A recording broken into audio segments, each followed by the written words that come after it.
In order to save money, Van Gogh lived in the modified laundry room at his family's house in Nuenen.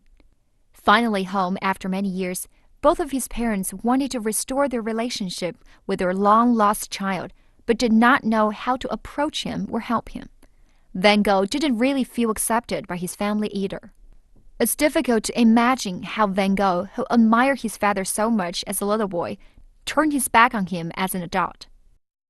When he was only 11 years old, he went to boarding school for 2 years, when you're 11 years old. And there's also a very telling thing in some of his letters where he remembers when his father drops him off at boarding school, which was about 20-25 kilometers north of Sundet.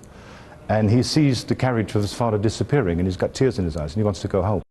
When Van Gogh grew up, the mutual affection between him and his father had been replaced by endless verbal fights in a sort of Cold War. Though he regarded himself as very different from his father in terms of how to live, the two did share many characteristics. Well, there is one family trait, you might say, in the character which he inherited from his father, and that they were both very stubborn and both people who wanted to be right and thought they were always doing the right thing. And when you get these two people together in one room and discussing about one thing, and then they will never agree. And that's what probably was there already somewhat when he was as a child. It did, of course, father was the one who was the dominant figure and who said how things were.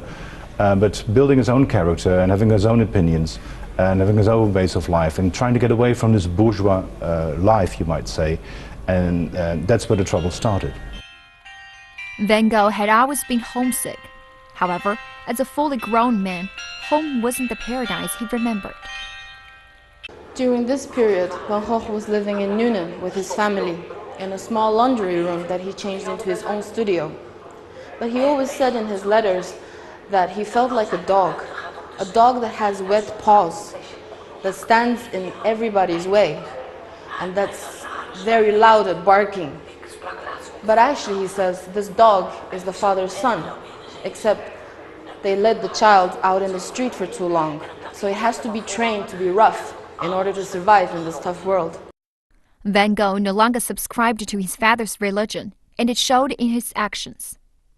When he's really furious with his parents again, there's one thing that God can't do, and that's forgive a sinner, not forgive a sinner. God will always forgive sinners, so there's one thing that he can do is not forgive a sinner. He will always forgive a sinner. And that's what he said is the big difference between God and his father, for instance. On the other hand, Van Gogh's attitude towards his parents had become more and more indifferent, and he had also become more and more inaccessible at home.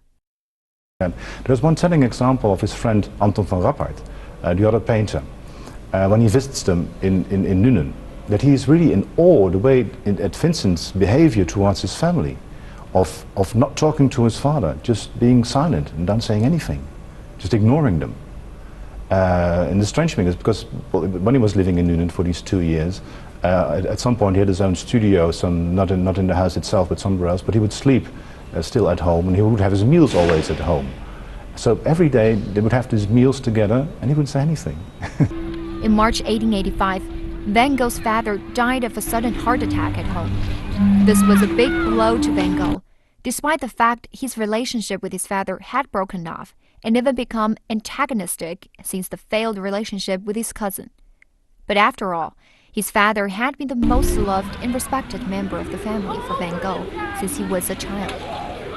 When Van Gogh was experiencing pain and poverty, his father sent his financial support in clothing, even though these might not have been what Van Gogh really wanted from him. If you want to understand something about Van Gogh, you have to understand something of the 19th century. And the 19th century is a century, especially the second part of it, in which they believed in great men. Great men would change society. There had been a revolution at the end of the 18th century in France, and the whole 19th century everybody believed that revolution was necessary for a kind of revolution for the better. And one of the great men that he admired in the beginning was his father. He thought that his father was the kind of man he admired and wanted to follow in his footsteps. Gradually that disappeared, that idea. Gradually he came, he started to fight with his father. Not so much about religion, because I don't think that the ideas about religion were so much different, but the difference was really the fact that Van Gogh believed in lower classes and that you had to be like the lower classes or to mix with the lower classes. And his father, of course, who was a preacher and was belonging to the higher classes of the village where he was living, of course was not in agreement, because that's not the society he wanted to live in. In Van Gogh's letters, he did not clearly write about his feelings towards his father's sudden death, but a few months later, he painted a painting called Open Bible. On the foreground of the painting, there is a Bible, next to it a Zola novel. From the painting, we can faintly see the open page of the Old Testament, Isaiah chapter 53, which talks about the Savior of the world, the Messiah, according to Judeo-Christian beliefs. The other book is written by a French naturalist writer of the 19th century called Zola. This novel, The Joy of Life, depicts the book's main character, Pauline, who endures fate's sufferings and yet is still able to retain a positive and loving heart. The word joy from the book title isn't about the joy of a luxurious life, but rather about expressing the joy of Pauline's pure heart and how we can still feel traces of tenderness in the ugly reality. Van Gogh only showed off his technical skills in this painting, but left the moral meaning for future generations to guess. And Zola was being regarded by Van Gogh as the new Bible, so to say. The realist writer, the French realists, were considered to him to write the new gospel for the new generation, for the people living in the 19th century. So in that still life you see the old Bible, the Christian Bible, next to the new gospel, and that's the message of the book. The old gospel, the Christian gospel, so to say, you could say, is disappearing gradually. People will understand that you have to make a new religion, and the new religion is being built upon your own ideas of how to live in your own century.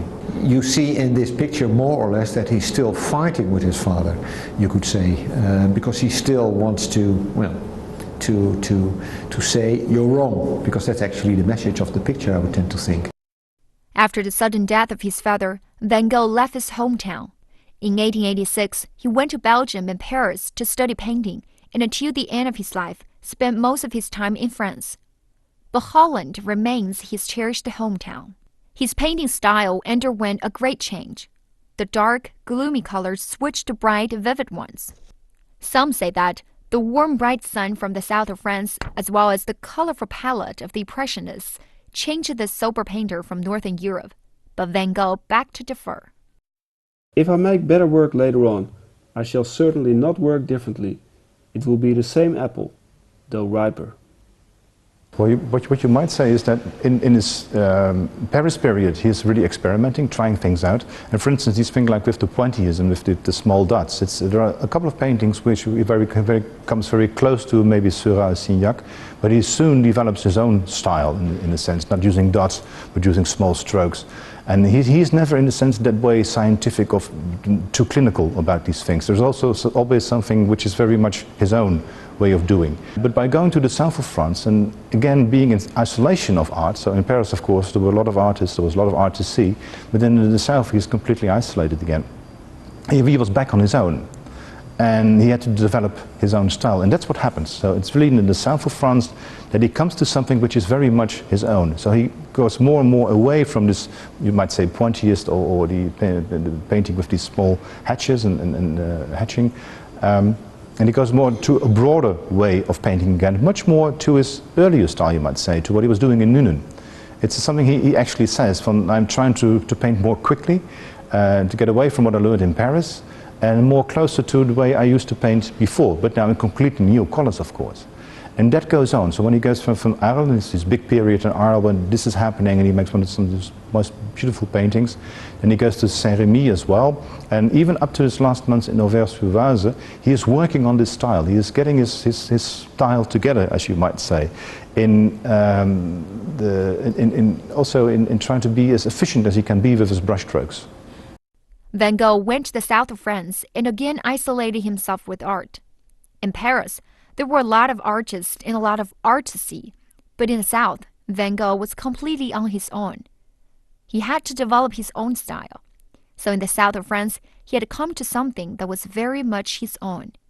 He goes more and more away from this pointillist style, paintings with these tiny marks, and he adopts a broader way of painting again, much more like his earlier style. Though having changed his painting style dramatically in France, Van Gogh insisted that the kernel of his heart hadn't changed.